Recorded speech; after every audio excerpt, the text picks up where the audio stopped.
Hello and welcome guys, स्वागत है हमारे यूट्यूब चैनल स्टडी स्क्वायर पे। आज हम टर्म एंड प्रैक्टिकल एग्जामिनेशन जून 2025 का BCSL 032 सेट 1 का क्वेश्चन पेपर सॉल्व करने वाले हैं। ये रिलेटेड होने वाला है हमारा C++ प्रोग्रामिंग लैब सेक्शन से। आप यहाँ पर देख भी सकते हो, सामने साफ साफ लिखा है। ये पेपर कुछ ही दिन पहले कंडक्ट कराया गया था। बेसिकली इस पेपर का बाइफिकेशन मैं पहले बता देता हूँ। ये टोटल 50 मार्क्स का है और इसको करने के लिए आपको 1 आवर का टाइम मिलता है और इसमें बस एक ही क्वेश्चन दिया जाता है। आप यहाँ पर देख सकते हो, यहाँ पर बस एक ही क्वेश्चन गिवन है, मतलब बस आपको बस एक ही क्वेश्चन सॉल्व करना है, जिसका वेटेज होगा 40 नंबर और 10 नंबर आपको वाइवा से मिलेगा। मतलब कि ये हमारे को 40 नंबर इस क्वेश्चन को सॉल्व करने के मिलेंगे और 10 नंबर हमारे वाइवा के थ्रू मिलेगा।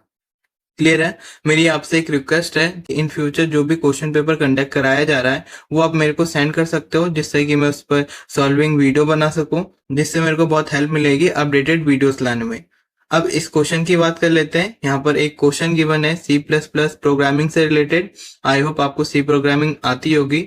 यहाँ पर लिखा है, write a program in C++ to overload plus operator so that any two complex numbers can be added using it. Define proper class, constructor and method in your program. Make assumptions if necessary.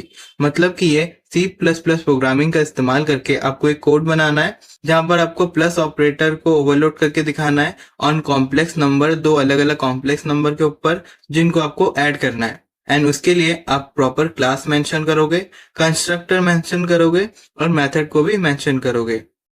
तो चलो अब इस code को देख लेते हैं ये कैसे होने वाला है। मैंने पहले से ही ये कोड को लिख के रखा है, आप यहाँ पर देख सकते हो। ये हमारा कोड होने वाला है। मैं जूम आउट करके दिखा देता हूँ। बेसिकली ये हमारा कोड होने वाला है। मैं इसको समझा देता हूँ आपको कि स्टार्टिंग में आप देख सकते हो, फर्स्ट ऑफ ऑल हमने हेडिंग को इंक्लूड करा है। मैं इनको क्लोज कर देता हूँ, फिर एक एक लाइन समझाता हूँ आपको। फर्स्ट ऑफ ऑल हमने अपनी हेडिंग को इंक्लूड किया है, जो कि ये hashtag include IOStream using name space std। अब जिनको नहीं मालूम इनका मीनिंग क्या है मैं बता देता हूँ। बेसिकली ये heading library input output library को सपोर्ट करता है। मतलब क्या इनपुट क्या आउटपुट आएगा उन कीवर्ड्स को सपोर्ट करेगा। और यूजिंग नेम स्पेस std से क्या होता है, हमको बार बार std लिखने की जरूरत नहीं होती हर एक लाइन पे। बस इसका काम इतना ही है फिलहाल के तौर पे, आप इतना समझो।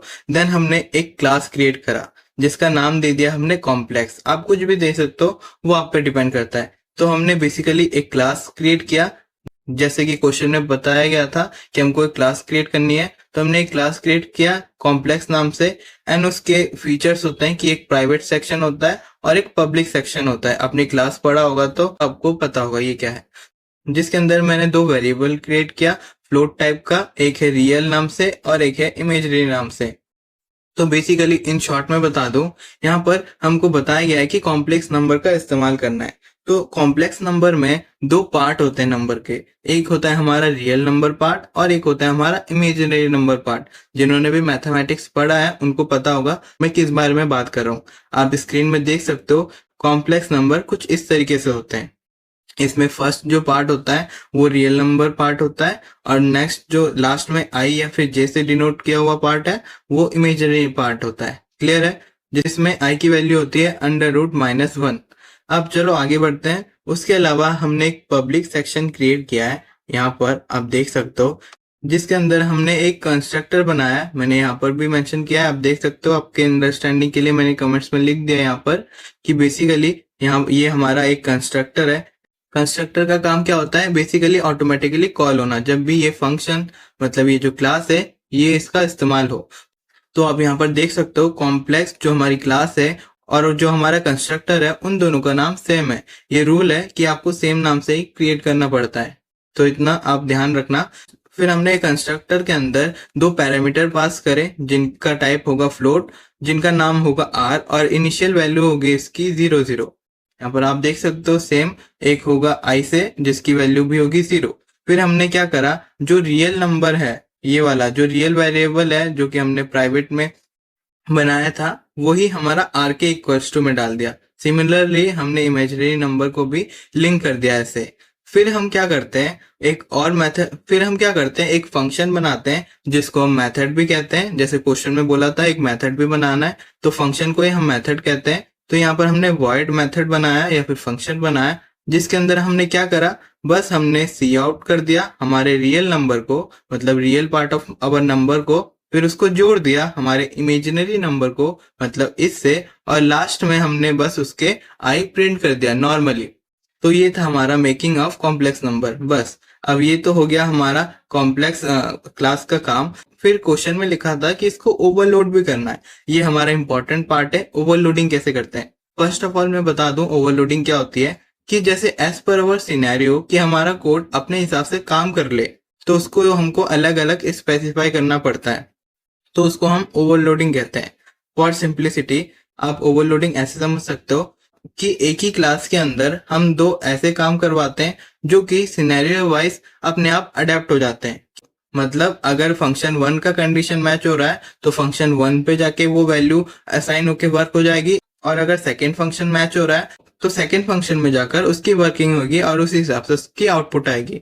जैसे कि आप यहाँ पर भी देख सकते हो जो चीज मैंने अभी बोली, C++ function overloading allows you to define multiple function with same name but different parameters, जैसे कि मैंने अभी बोला।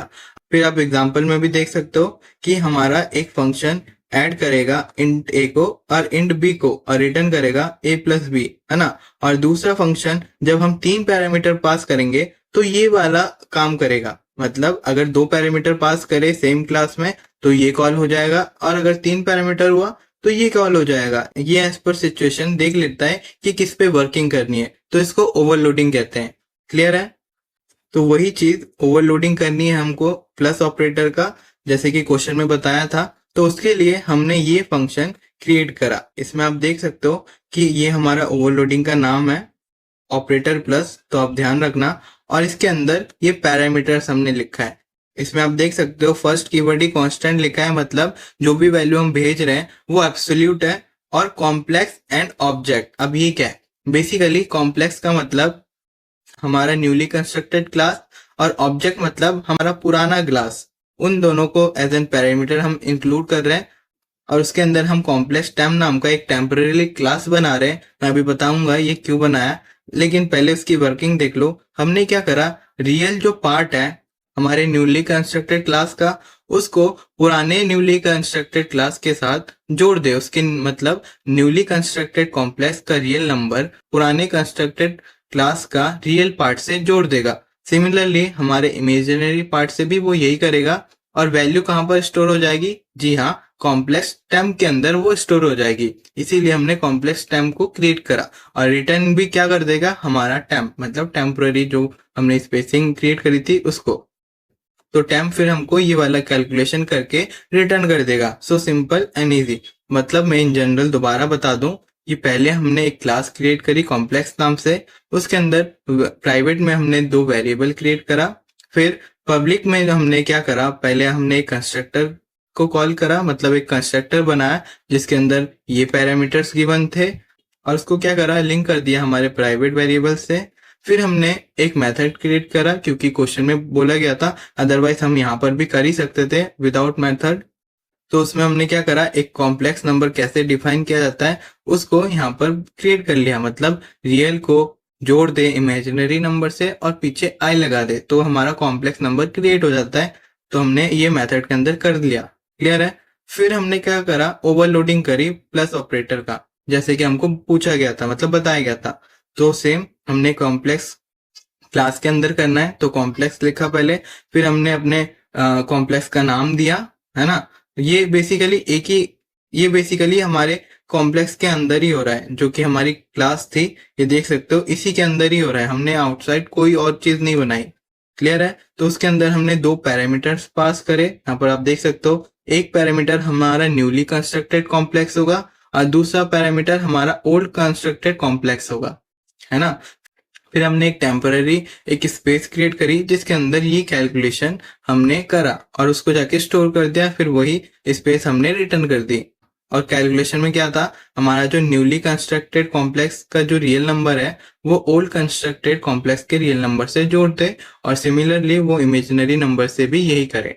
अभी आपको थोड़ी अंडरस्टैंडिंग होगी जब मैं इसको रन कोड करके दिखाऊंगा, तो टेंशन नॉट। अभी हम इंट मेन में चलते हैं।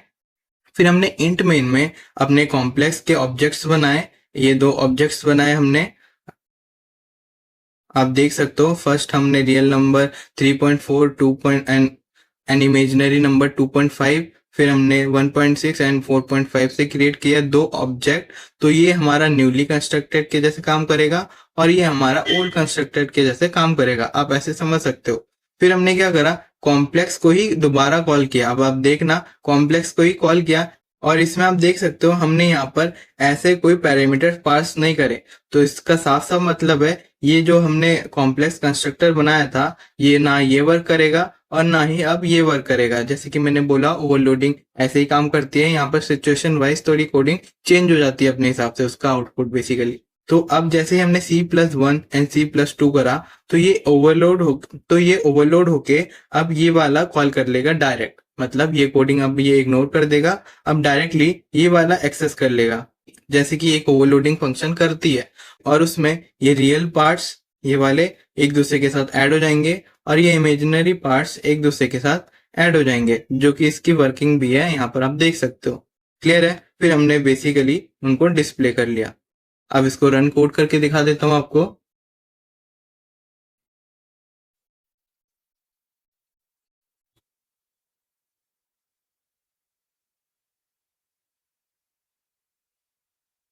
हाँ जी, यहाँ पर आप देख सकते हो फर्स्ट कॉम्प्लेक्स नंबर हमारी ऐसी क्रिएट हुई, सेकंड कॉम्प्लेक्स नंबर हमारी ऐसी क्रिएट हुई और जैसे हमने ओवरलोडिंग मांगी तो ये ऐसे हमारी ओवरलोडिंग क्रिएट होके आ गई, क्योंकि हमने थर्ड पॉइंट में ओवरलोडिंग किया था इस वाले लाइन पे। क्लियर है? और एक चीज मैक्सिमम ऑफ द स्टूडेंट क्या करते हैं, हमेशा ऑटो रन करते हैं, जिससे क्या होता है हम इसका मैनुअल कंपाइलेशन भूल जाते हैं। तो अब याद रखना कि हमको ऑटो रन नहीं करना, क्योंकि हमारा जो सेंटर है वहां पर हमको मैनुअली करके दिखाना पड़ता है, जिसके लिए आप कोड लिखते हो G++, क्योंकि MinGW में G++ इस्तेमाल होता है। फिर हमारा फाइल का नाम यहाँ पर है क्वेस्ट फाइल .cpp जो इसकी एक्सटेंशन है, फिर -o से इसका आउटपुट हम r दे देते हैं। फिर जैसे एंटर किया हमारा ये फाइल कंपाइल होके आ गया, फिर ./r कर देंगे और इसको रन करते ही आप देख सकते हो ये मैनुअली रन हो गया। तो आपको याद होना चाहिए कि इसको मैनुअली भी कैसे कंपाइल करते हैं, क्योंकि हमारा जो सेंटर होता है बहुत बार जरूरी नहीं है यही सॉफ्टवेयर आपको दे वर्किंग के लिए। तो गाइस आज के लिए इतना ही था, मिलते हैं किसी और वीडियो में।